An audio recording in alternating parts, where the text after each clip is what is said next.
السلام علیکم دوستوں۔ سوشل میڈیا دور حاضر کی ایک اہم ضرورت بن چکا ہے۔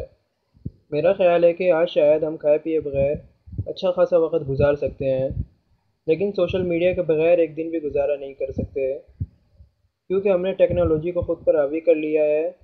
کبھی کبھی تو خیال آتا ہے کہ موبائل فونز کبھی ایجاد ہی نہ ہوئے ہوتے۔ یقیناً اس کے بہت سے فائدے بھی ہیں، مثلاً SMS، فون کالز اور سوشل میڈیا کی صورت میں، اور اس کے نوجوان نسل پر اثرات اور اس کا منی سوشل کنٹرول رومز بنا لینا ان پر بہت تباہ کن اثرات پیدا کر رہا ہے۔ آج سے 15 سال پہلے کی لائف آج کی لائف سے بہت مختلف تھی، اور جہاں سوشل میڈیا نے لوگوں کو گلوکوٹائز کیا ہے، فیس ٹو فیس بات چیت اور فیملی کے ساتھ فیس ٹو فیس بات چیت، یہ چیزیں وقت کے ساتھ ساتھ ختم ہوتی جا رہی ہیں۔ اور اس کے علاوہ سوشل میڈیا کی بے بنیاد خبروں نے لوگوں کا کیریئر تباہ کر دیا ہے۔ فیکنگ، فراڈ اور اسکیم، چیٹنگ، ریلیشن شپ، یہ سب کچھ سوشل میڈیا کی مہربانیاں ہیں۔ لوگوں کی زندگیوں میں ابھی پرسنل کچھ بھی نہیں رہا۔ لوگ اپنی پرسنل لائف خود ہی شیئر کرنا پسند کرتے ہیں۔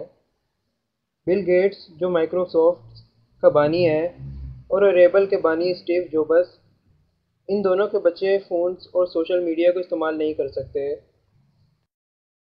اور ان کے والدین جانتے ہیں کہ اس سے ڈپریشن یعنی ذہنی دباؤ کی پرسنٹیج 27% سے زیادہ بڑھ جاتی ہے، لیکن دنیا کو اس کام پر لگا دیا ہے۔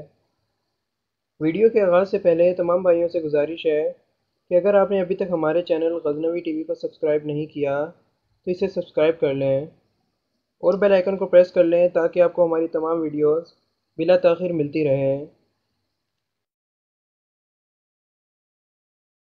ٹک ٹاک دور حاضر کا ایک بہت بڑا فتنہ ہے جو خاص کر لوگوں کو تباہ کر رہا ہے۔ یہ لوگوں کو کسی بھی حد تک جانے کے لیے اور کسی بھی طرح مشہور ہونے کے لیے خود کو کسی بھی حد تک لے جانے کے لیے مجبور کر رہا ہے۔ ٹک ٹاک دنیا کے 150 ممالک میں استعمال کیے جانے والی اپلیکیشن ہے۔ اس اپلیکیشن کو بنانے میں یہودیوں نے کافی وقت لگایا۔ چائنا نے اسے 2016 کے ستمبر کے مہینے میں لانچ کیا، اور 2 سال میں ٹک ٹاک کو اتنی شہرت حاصل ہوئی کہ جتنی گزشتہ سالوں میں فیس بک اور یوٹیوب کو بھی شہرت حاصل نہیں ہوئی۔ 3 سال میں 800+ ملین اس کے یوزرز ہیں، اور دنیا کے 150 ممالک کے لوگ اسے استعمال کر رہے ہیں۔ اس ایپ کا اصل مقصد صرف اور صرف اسلام کو نشانہ بنانا تھا۔ آپ اس ایپ پر یہودی مذہب کے علاوہ تمام مذاہب کا مذاق دیکھ سکتے ہیں۔ آپ کو یہودی مذہب کے خلاف اس ایپ پر ایک ویڈیو بھی نہیں ملے گی۔ پتہ ہونے کے باوجود بھی لوگ اس بے حیائی کے سمندر میں غرق ہوتے جا رہے ہیں اور اپنے ہی ہاتھوں اپنے مذہب کا مذاق بنا رہے ہیں۔ اگر دیکھا جائے تو اس ایپ کو زیادہ تر مسلم قوم استعمال کر رہی ہے۔ ٹک ٹاک پر آپ کو لڑکے لڑکیاں سر عام ناچتے ہوئے نظر آئیں گے۔ ان فضولیات میں نہ صرف اپنی زندگی کا قیمتی وقت ضائع کر رہے ہیں بلکہ اخلاقیات کی حدوں سے بھی گزر رہے ہیں۔ اس کی مثال آج آپ کے سامنے ہے، جو کہ انتہائی شرمناک ہے اور قیامت کی نشانیوں میں سے ایک ہے، جس کے بارے میں آپ میں سے بہت کم لوگوں نے غور کیا ہوگا، یعنی لڑکے لڑکیوں کا لباس پہنیں گی اور لڑکوں کا لباس لڑکیاں پہنیں گی۔ آپ کو ٹک ٹاک پر فحش ویڈیو کلپس عام نظر آئیں گی، جس کا کوئی مذہب تو کیا اخلاقیات بھی اجازت نہیں دیتی۔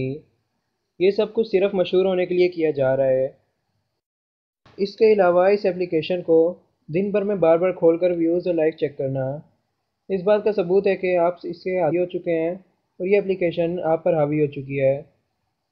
اس کے علاوہ کئی بیہودہ ٹرینڈز بھی اس اپلیکیشن پر جنم لے رہے ہیں، جیسا کچھ عرصہ پہلے ایک پنجابی سانگ پر 2 لڑکیوں نے ناچ ناچ کر نازیدہ ویڈیو بنائی۔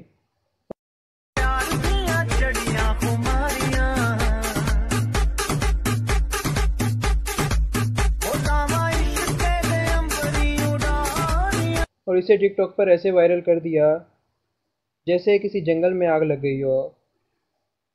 انسان جو بھی اپنے آس پاس ہوتا دیکھتا ہے اس کا اثر اس پر پڑتا ہے اور وہ اسے قبول کرتا ہے۔